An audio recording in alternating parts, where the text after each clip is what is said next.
Hello दोस्तों, नमस्कार। मैं भी एक आप सभी का बहुत बहुत स्वागत करता हूं एक और नए क्लास में।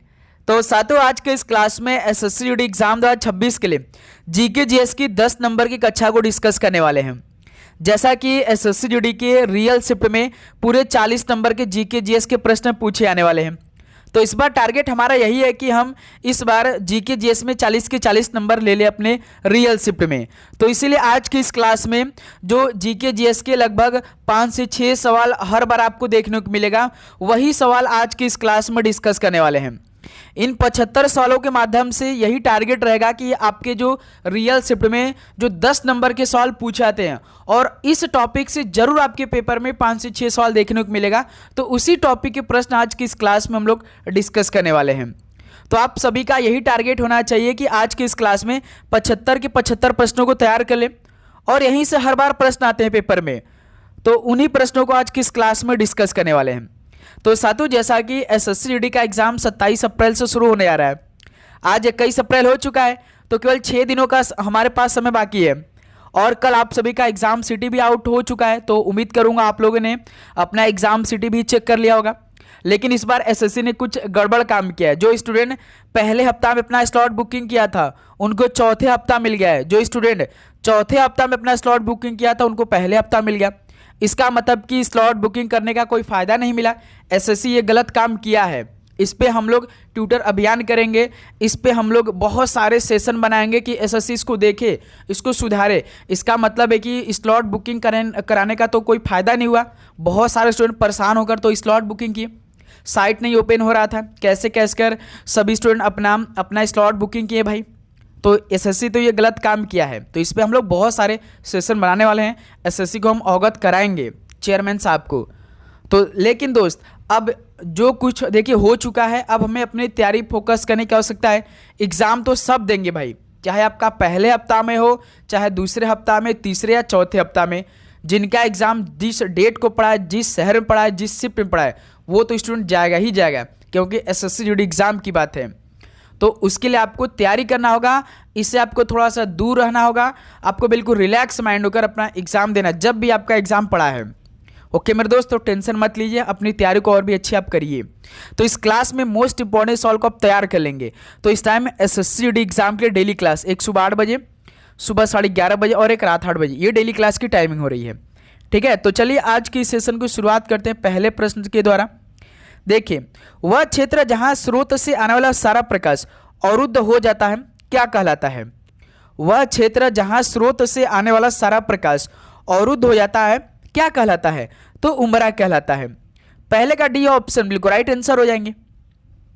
नेक्स्ट अगला सवाल को देखिएगा, क्वेश्चन नंबर 2 को। सूर्य और चंद्रमा द्वारा पृथ्वी को एक दिशा में गुरुत्वीय रूप से खींचने का कारण कौन सा ज्वार बनता है? सूर्य और चंद्रमा द्वारा पृथ्वी को एक दिशा में गुरुत्वीय रूप से खींचने के कारण बनता है कौन सा ज्वार? तो वसंत ज्वार बनता है। ऑप्शन है बिल्कुल राइट आंसर हो जाएंगे। नेक्स्ट अगला सवाल को देखिए, क्वेश्चन नंबर 3 को। अपसौर घटना किस महीने में होती है? अपसौर घटना किस महीने में होती है? तो ये जुलाई के महीने में होती है। डी ऑप्शन बिल्कुल राइट आंसर हो जाएंगे। नेक्स्ट अगला सवाल को देखिएगा, क्वेश्चन नंबर 4 को। चट्टानों के छोटे छोटे टुकड़े जो सूर्य के चारों ओर चक्कर लगाते हैं क्या कहलाते हैं? चट्टानों के छोटे छोटे टुकड़े जो सूर्य के चारों ओर चक्कर लगाते हैं उन्हें क्या कहते हैं? तो उन्हें उल्का पिंड कहते हैं। डी ऑप्शन बिल्कुल राइट आंसर हो जाएंगे।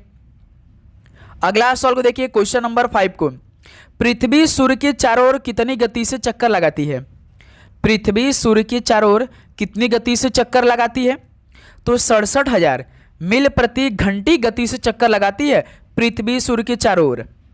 तो बी ऑप्शन इस सवाल का बिल्कुल राइट आंसर हो जाएंगे।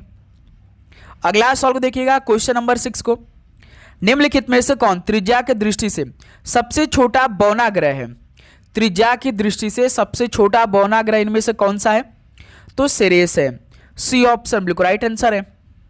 नेक्स्ट अगला, और आगे बढ़ने से पहले सबसे पहले आप ये सिलेक्शन वाले प्रश्नों को पढ़ लें।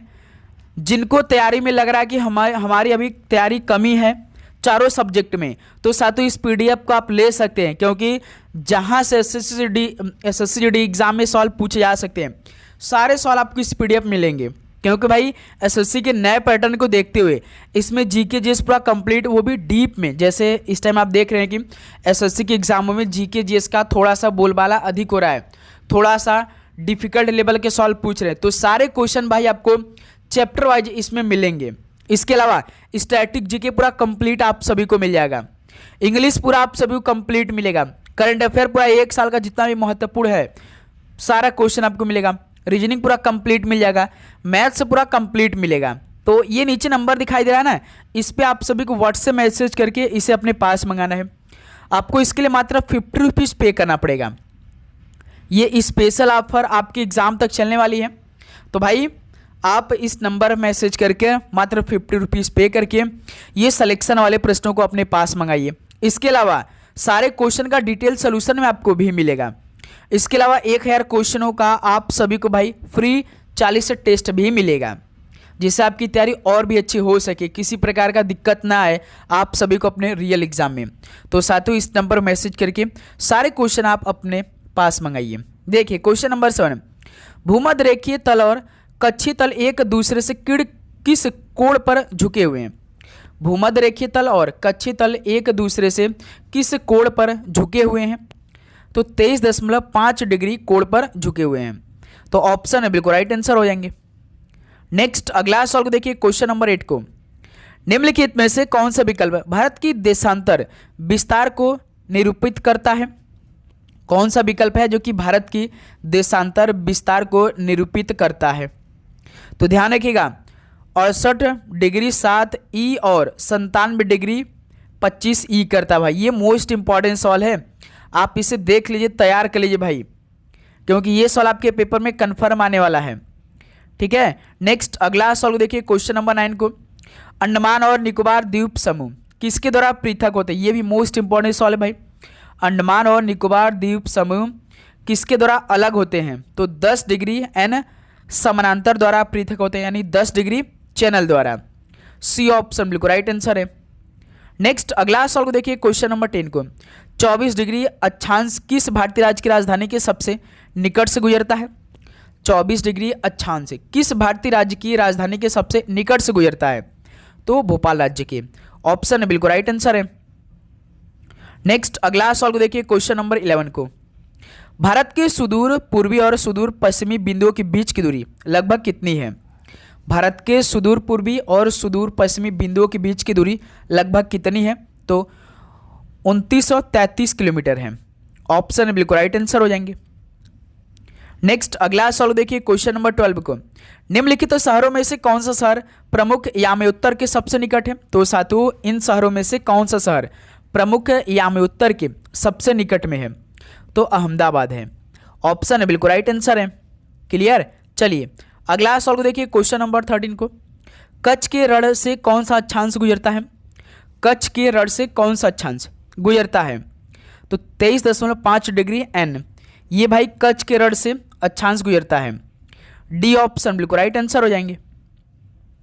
अगला सवाल को देखिए क्वेश्चन नंबर 14 को, भारत का कुल अक्षांशीय विस्तार लगभग कितना है।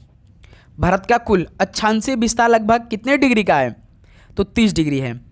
ऑप्शन है बिल्कुल राइट आंसर है। अगला सवाल को देखिए क्वेश्चन नंबर 15 का राइट आंसर, भारत का देशांतरीय विस्तार कितना है, बताइए। भारत का देशांतरीय विस्तार कितना है, 68 डिग्री 7 ई है और 97 डिग्री 25 ई है। इसे आप देख लीजिए भाई, तैयार कर लीजिए।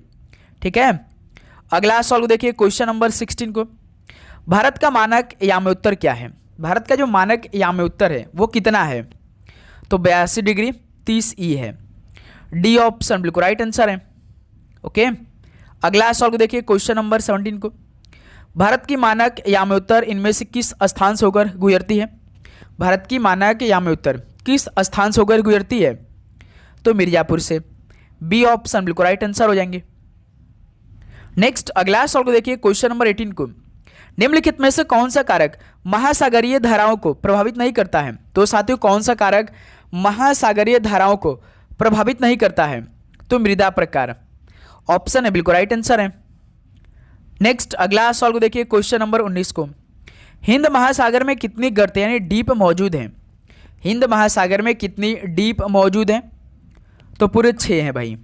सी ऑप्शन बिल्कुल राइट आंसर है। अगला सवाल को देखिए क्वेश्चन नंबर 20 को, इबेरियन प्रायद्वीप निम्नलिखित में से किस महाद्वीप में पाया जाता है? इबेरियन प्रायद्वीप ये किस महाद्वीप में पाया जाता है? तो यूरोप में पाया जाता है। डी ऑप्शन बिल्कुल राइट आंसर है। ओके, अगला सवाल कॉल करिए क्वेश्चन नंबर 21 को, भारत भूटान सीमा मुख्य रूप से इनमें से किसके द्वारा परिभाषित की जाती है? भारत भूटान सीमा मुख्य रूप से किसके द्वारा परिभाषित की जाती है? तो पहाड़ और संधिया के द्वारा। सी ऑप्शन बिल्कुल राइट आंसर है। नेक्स्ट अगला सवाल को देखिए क्वेश्चन नंबर 22 को, निम्नलिखित में से कौन सी नदी प्रायद्वीपीय नदी है और पूर्व की ओर बहती है? इनमें से कौन सी नदी है जो कि प्रायद्वीपीय नदी है और पूर्व की ओर भी बहती है? तो महानदी है। ठीक है, डी ऑप्शन बिल्कुल राइट आंसर है। नेक्स्ट अगला सवाल को देखिए क्वेश्चन नंबर 23 को, जल संभर यानी वाटर सेट की अवधारणा मुख्यतः किससे संबंधित है? जल संभर वाटर सेट की अवधारणा मुख्यतः ये किससे संबंधित है? तो ये नदी जल ग्रहण क्षेत्र से संबंधित है। सी ऑप्शन बिल्कुल राइट आंसर है। नेक्स्ट अगला सवाल देखिए क्वेश्चन नंबर 24 को, निम्नलिखित में से कौन सी नदी प्रायद्वीपीय पठार से संबंधित है? तो इनमें से कौन सी नदी प्रायद्वीपीय पठार से संबंधित है? तो कृष्णा नदी है। ऑप्शन बिल्कुल राइट आंसर है। आप सभी को ये 75 सवाल अपने परीक्षा से पहले जरूर तैयार कर लेना है, और साथ ही आप चैनल पे नए हैं तो चैनल को सब्सक्राइब करने के बाद नोटिफिकेशन को भी ऑन कर लेंगे। ओके, किस एक नदी को छोड़कर शेष सभी नदियां सिंधु नदी तंत्र में शामिल हैं? निम्नलिखित में से किस एक नदी को छोड़कर शेष सभी जो नदियां हैं वो सिंधु नदी तंत्र में शामिल हैं? तो वो गोदावरी नदी है, जो कि बी ऑप्शन बिल्कुल राइट आंसर है। नेक्स्ट अगला सवाल को देखिए 26 को, साबरमती नदी निम्नलिखित में से किस स्थान से निकलती है? साबरमती नदी किस स्थान से निकलती है? तो अरावली पहाड़ियाँ जो कि राजस्थान राज्य में स्थित है, इससे निकलती हैं। ऑप्शन है बिल्कुल राइट आंसर है। नेक्स्ट अगला सवाल को देखिए क्वेश्चन नंबर 27 को, महानदी की कुल लंबाई कितनी है? महानदी की कुल लंबाई कितनी है? तो 851 किलोमीटर है। डी ऑप्शन बिल्कुल राइट आंसर है। अगला सवाल को देखिए क्वेश्चन नंबर 28 को, सिंधु बेसिन तंत्र का एक प्रमुख नदी निम्नलिखित में से कौन सी है? सिंधु नदी यानी सिंधु बेसिन तंत्र का एक प्रमुख नदी कौन सी है? तो रावी नदी है। डी ऑप्शन बिल्कुल राइट आंसर है। नेक्स्ट अगला सवाल को देखिए क्वेश्चन नंबर 29 को, भारत के पूर्वी तटीय मैदानों को किस प्रकार के तट के रूप में सर्वोत्तम रूप से वर्णित किया जाता है? भारत के पूर्वी तटीय मैदानों को किस प्रकार के तट के रूप में सर्वोत्तम रूप से वर्णित किया जाता है? तो उद्गामी तट को। डी ऑप्शन बिल्कुल राइट आंसर है। अगला सवाल को देखिए क्वेश्चन नंबर 30 को, छोटा नागपुर पठार किस नदी तंत्र द्वारा अपवाहित है? छोटा नागपुर पठार किस नदी तंत्र द्वारा अपवाहित है? तो भाई वो दामोदर नदी है।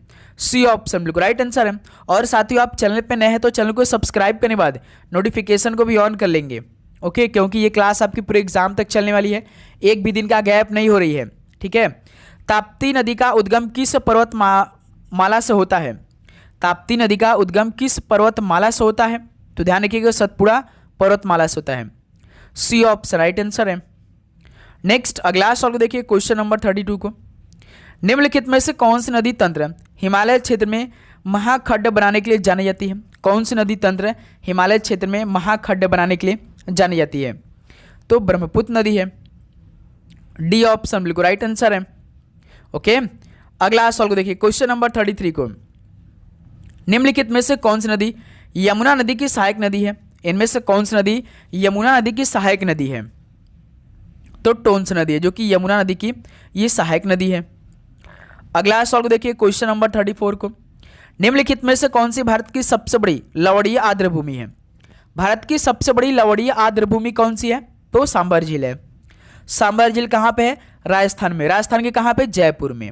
ठीक है, ध्यान रखिएगा। अगला सवाल को देखिए क्वेश्चन नंबर 35 को, निम्नलिखित में से कौन सी नदी पश्चिमी घाट से निकलती है? इनमें से कौन सी नदी पश्चिमी घाट से निकलती है? तो कृष्णा नदी है। बी ऑप्शन बिल्कुल राइट आंसर है। नेक्स्ट अगला सवाल को देखिए क्वेश्चन नंबर 36 को, मालवा पठार किस नदी के उत्तर में स्थित है?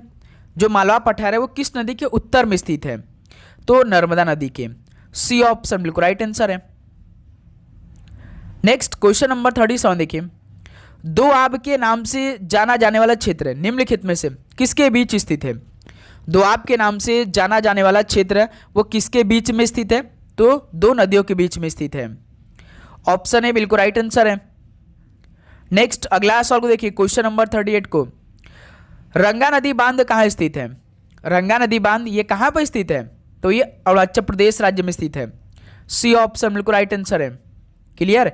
नेक्स्ट अगला सवाल को देखिए, क्वेश्चन नंबर 39 को, ओंकारेश्वर परियोजना निम्नलिखित में से किस नदी से संबंधित है? ओंकारेश्वर परियोजना किस नदी से संबंधित है? तो ये नर्मदा नदी से संबंधित है। डी ऑप्शन बिल्कुल राइट आंसर है। अगला सवाल को देखिए, क्वेश्चन नंबर 40 को, निम्नलिखित में से कौन सी नदी अल्पकालिक है? तो साथियों कौन सी नदी अल्पकालिक है? तो लूनी नदी है। डी ऑप्शन बिल्कुल राइट आंसर है।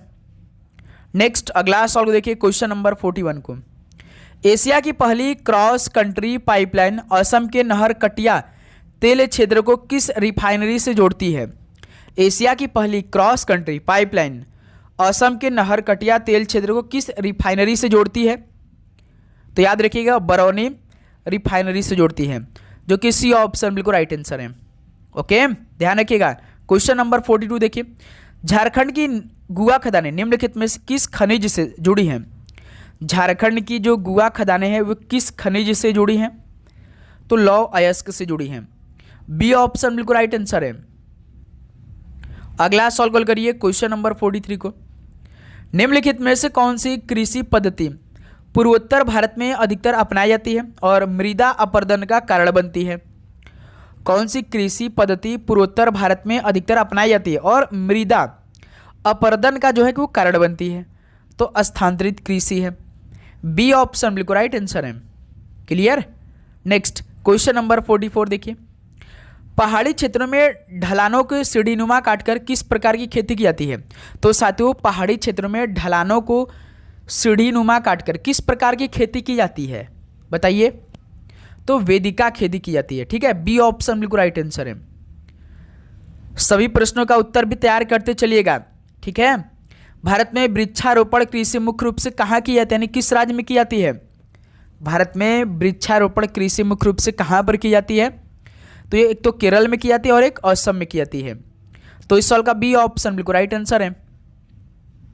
अगला सवाल को देखिए, क्वेश्चन नंबर 46 को, निम्नलिखित में से किस कृषि पद्धति को केरल में पोनम और उड़ीसा में पोडू कहा जाता है? बताइए, किस कृषि पद्धति को केरल में पोनम कहा जाता है और उड़ीसा में पोडू कहा जाता है? किसको? तो स्थानांतरित कृषि को। बी ऑप्शन बिल्कुल राइट आंसर है। क्लियर। अगला सवाल को देखिए, क्वेश्चन नंबर 47 को, किस राज्य में स्थानांतरित कृषि को झूम के नाम से जाना जाता है? किस राज्य में स्थानांतरित कृषि को झूम के नाम से जाना जाता है? तो असम राज्य में। ऑप्शन बिल्कुल राइट आंसर है। अगला सवाल को देखिए, क्वेश्चन नंबर 48 को, भारत के सभी क्षेत्रों को हरित क्रांति समान रूप से लाभ प्राप्त नहीं हुआ। निम्नलिखित में से कौन सा राज्य हरित क्रांति के प्रथम चरण से सबसे कम प्रभावित हुआ था? तो साथियों भारत के सभी क्षेत्रों को हरित क्रांति समान रूप से लाभ प्राप्त नहीं हुआ है।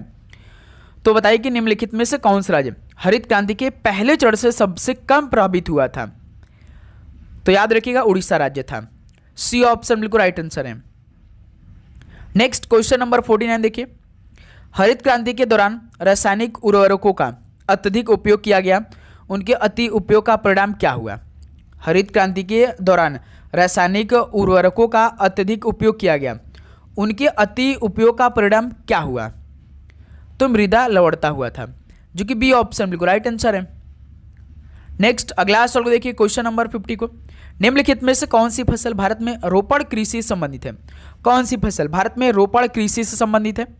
तो वो चाय है। डी ऑप्शन बिल्कुल राइट आंसर है। ओके, नेक्स्ट क्वेश्चन नंबर 51 देखिए, मध्य प्रदेश में काट और दहन कृषि को किसके नाम से जाना जाता है? मध्य प्रदेश में काट और दहन कृषि को किस नाम से जानते हैं? तो दहिया के नाम से। बी ऑप्शन बिल्कुल राइट आंसर है। अगला सवाल को देखिए, क्वेश्चन नंबर 52 को, भारत में खरीफ ऋतु में उगाई जाने वाली फसलों के समूह की पहचान करिए। भारत में खरीफ ऋतु में उगाई जाने वाली फसलों के समूह की पहचान करना है, तो कौन सी इनमें से एक उड़द है, कपास है, जो कि बी ऑप्शन इस सवाल का बिल्कुल राइट आंसर हो जाएंगे। नेक्स्ट अगला सवाल को देखेंगे, क्वेश्चन नंबर 53 का राइट आंसर क्या बनेगा? राजस्थान के अर्ध शुष्क एवं शुष्क क्षेत्रों में कौन सी पारंपरिक जल संचय प्रणाली अपनाई जाती है? तो साथियों, राजस्थान के अर्ध शुष्क एवं शुष्क क्षेत्रों में कौन सी पारंपरिक जल संचयन जो प्रणाली अपनाई जाती है? तो भाई टांका, ऑप्शन बिल्कुल राइट आंसर है। क्लियर। नेक्स्ट अगला सवाल को देखिए, क्वेश्चन नंबर 54 को। औपनिवेशिक काल के दौरान भारत किस कृषि उत्पाद के निर्यात के लिए प्रसिद्ध था? औपनिवेशिक काल के दौरान भारत किस कृषि उत्पाद के निर्यात के लिए प्रसिद्ध था? तो मसाले के लिए। सी ऑप्शन राइट आंसर है। अगला सवाल को देखिए, क्वेश्चन नंबर 55 को। भारत में किस फसल को सुनहरा रेशा कहा जाता है? तो साथियों, भारत में किस फसल को सुनहरा रेशा कहा जाता है? तो पटसन को। ऑप्शन बिल्कुल राइट आंसर है। ओके। नेक्स्ट क्वेश्चन नंबर 56 देखिए, भारत में शुष्क भूमि कृषि मुख्य रूप से निम्नलिखित में से किस वार्षिक स्तर वाले क्षेत्रों में की जाती है? भारत में शुष्क भूमि कृषि मुख्य रूप से किस वार्षिक स्तर वाले क्षेत्रों में की जाती है? बताएंगे आप सभी लोग। तो ध्यान रखिएगा, ये भी इंपॉर्टेंट सवाल है भाई, जो 75 सेंटीमीटर से कम है इन क्षेत्रों में की जाती है। तो ऑप्शन राइट आंसर है। क्वेश्चन नंबर 57 को देखिए, इनमें से कौन सी रिपोर्ट 1940 के दशक में तैयार की गई विशेष रूप से कृषि मूल्यों पर आधारित थी? कौन सी रिपोर्ट 1940 के दशक में तैयार की गई विशेष रूप से कृषि मूल्यों पर आधारित थी? तो कृष्णाचारी रिपोर्ट है भाई। ऑप्शन है बिल्कुल राइट आंसर है। नेक्स्ट अगला सवाल को देखिए, क्वेश्चन नंबर 58 को। गहन कृषि जिला कार्यक्रम ये किस वर्ष में गहन कृषि विकास में पहले बड़े प्रयोग के रूप में शुरू किया गया था? गहन कृषि जिला कार्यक्रम किस वर्ष में गहन कृषि विकास में पहले बड़े प्रयोग के रूप में शुरू किया गया था? तो वर्ष 1960 में शुरू किया गया। सी ऑप्शन राइट आंसर है। ओके। नेक्स्ट अगला सवाल को देखिए, 59 को। किस अपक्षयण प्रक्रम यानी वेदरिंग प्रोसेस में तापमान भिन्नता कारण चट्टान की परतें छिल जाती हैं? बताइए, किस वेदरिंग प्रोसेस में तापमान भिन्नता कारण चट्टान की परतें क्या वो छिल जाती हैं? तो अपसल्कन में भाई, अपसल्कन के कारण। तो बी ऑप्शन बिल्कुल राइट आंसर है। नेक्स्ट 60 नंबर देखिए, निम्नलिखित में से किस मिट्टी में जल धारण करने की क्षमता सबसे अधिक है? तो साथियों, किस मिट्टी में जल धारण करने की क्षमता सबसे अधिक है? तो काली मिट्टी में। काली मिट्टी को और किस नाम जानते हैं? रेगूर मिट्टी के नाम से। क्लियर। नेक्स्ट अगला सवाल को देखिए, 61 को। उत्तरी मैदान का कौन सा क्षेत्र पुराने जलोढ़ से बना है? उत्तरी मैदान का कौन सा क्षेत्र पुराने जलोढ़ से बना है? तो भांगर है। डी ऑप्शन बिल्कुल राइट आंसर हो जाएंगे। अगला सवाल को देखिए, 62 को। लवड़ीय और क्षारीय मृदा सबसे अधिक कहाँ पाई जाती है? लवड़ीय और क्षारीय मृदा सबसे अधिक कहाँ पर पाई जाती हैं? तो सूखा प्रवण क्षेत्र में। सी ऑप्शन राइट आंसर है। अगला सवाल को देखिए, क्वेश्चन नंबर 63 को। भारत के विशाल मैदानों में प्रमुख मिट्टी का प्रकार क्या है? भारत के विशाल मैदानों में प्रमुख मिट्टी का प्रकार क्या है? तो जलोढ़ मृदा है। बी ऑप्शन राइट आंसर है। अगला सवाल को देखिए, क्वेश्चन नंबर 64 को। कौन सी मृदा नाइट्रोजन और फास्फोरस में कम लेकिन लौह और एल्युमिनियम में समृद्ध होती है? कौन सी मृदा नाइट्रोजन और फास्फोरस में कम लेकिन लौह और एल्युमिनियम में समृद्ध होती हैं? तो लेटराइट मृदा में। डी ऑप्शन बिल्कुल राइट आंसर है। अगला सवाल को देखिए, क्वेश्चन नंबर 65 को। जलोढ़ मृदा मुख्य रूप से भारत के किस क्षेत्र में पाई जाती है? तो साथियों, जलोढ़ मृदा मुख्य रूप से भारत के किस क्षेत्र में पाई जाती है? तो सिंधु गंगा के मैदान में पाई जाती हैं। ऑप्शन बिल्कुल राइट आंसर है। ओके। नेक्स्ट 66 को देखिए, आर्द्र कृषि आमतौर पर किस प्रकार की मृदा में की जाती है? आर्द्र कृषि आमतौर पर किस प्रकार की मृदा में की जाती है? तो जलोढ़ मृदा में। ऑप्शन बिल्कुल राइट आंसर है। अगला सवाल को देखिए, क्वेश्चन नंबर 67 को। भारत के निम्नलिखित में से किस भौतिक विभाजन में काली मिट्टी प्रमुख है? तो साथियों, भारत के किस भौतिक विभाजन में काली मिट्टी प्रमुख है? तो दक्कन जाल में भाई, याद रखिएगा। ऑप्शन बिल्कुल राइट आंसर है। नेक्स्ट अगला सवाल को देखिए, क्वेश्चन नंबर 68 को। निम्नलिखित में से कौन सा प्राकृतिक क्षेत्र सदाबहार सघन वनों और उच्च जैव विविधता के लिए जाना जाता है? तो साथियों, कौन सा प्राकृतिक क्षेत्र सदाबहार सघन वनों और उच्च जैव विविधता के लिए जाना जाता है? तो विषुवतीय क्षेत्र है। ऑप्शन बिल्कुल राइट आंसर है। नेक्स्ट अगला सवाल को देखिए, क्वेश्चन नंबर 69 को। बिर्च और रोडोडेंड्रॉन किस प्रकार के वनों में पाए जाते हैं? बिर्च और रोडोडेंड्रॉन किस प्रकार के वनों में पाए जाते हैं? तो ये पर्वतीय वनों में पाए जाते हैं। सी ऑप्शन बिल्कुल राइट आंसर है। नेक्स्ट अगला सवाल को देखिए 70 नंबर को। वेलांचली वन किस प्रकार के पारितंत्र से सर्वाधिक संबंधित है? तो साथियों जो वेलांचली वन है ये किस प्रकार के पारितंत्र से सबसे अधिक संबंधित है? तो आर्द्रभूमि पारितंत्र से संबंधित है। ऑप्शन राइट आंसर है। अगला सवाल को देखिए क्वेश्चन नंबर 71 को। निम्नलिखित में से कौन सा क्षेत्र 16 वनों के लिए जाना जाता है? तो साथियों कौन सा क्षेत्र 16 वनों के लिए जाना जाता है? तो पश्चिमी घाट है। डी ऑप्शन राइट आंसर है। ओके नेक्स्ट 72 को देखिए। निम्नलिखित में से कौन सी वृक्ष प्रजाति भारत में पर्णपाती वनस्पति का एक उदाहरण है? तो कौन सी वृक्ष प्रजाति भारत में पर्णपाती वनस्पति का एक एग्जाम्पल है? तो साल है। डी ऑप्शन बिल्कुल राइट आंसर हो जाएंगे। तो साथ ही आप चैनल पे नए हैं तो भाई सब्सक्राइब जरूर करिएगा, नोटिफिकेशन को ऑन करिएगा, सारे प्रश्नों का उत्तर तैयार करेंगे। निम्नलिखित में से किस प्रकार के वनों में चित्तीदार हिरण पाए जाते हैं? तो साथियों किस प्रकार के वनों में चित्तीदार हिरण पाए जाते हैं? तो पर्वतीय वनों में। डी ऑप्शन बिल्कुल राइट आंसर है। नेक्स्ट 74 को देखिए। लंबे वृक्षों की मोटी पत्तियों द्वारा निर्मित वर्षावन की दूसरी शीर्ष परत को क्या कहा जाता है? लंबे वृक्षों की मोटी पत्तियों द्वारा निर्मित वर्षा वन की दूसरी शीर्ष परत को क्या कहा जाता है?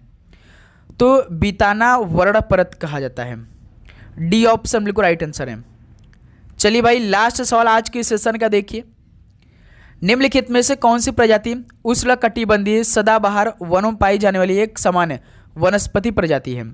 तो कौन सी प्रजाति उष्णकटिबंधीय सदाबहार वनों में पाई जाने वाली एक सामान्य वनस्पति प्रजाति है? तो महोगनी है। सी ऑप्शन राइट आंसर है। तो साथियों ये 75 क्वेश्चन कंप्लीट हो गया। तो बताइए आप सभी को किसी भी सवाल पे डाउट? तो उम्मीद करूंगा आपको पूरे 75 के 75 प्रश्नों का उत्तर तैयार हो चुका होगा। तो साथियों आपको किसी भी सब्जेक्ट में दिक्कत है तो कमेंट बॉक्स में जरूर बताइएगा। डाउट लेकर आप बिल्कुल भी मत चलिएगा भाई। एग्जाम से 2 दिन से 3 दिन पहले आप सभी का एडमिट कार्ड डाउनलोड होगा, डाउनलोड कर लीजिएगा, ठीक है, अच्छे से। और एग्ज़ाम बहुत ही आराम से जाइए देने, रिलैक्स में होकर आपका पेपर बहुत अच्छा जाएगा भाई।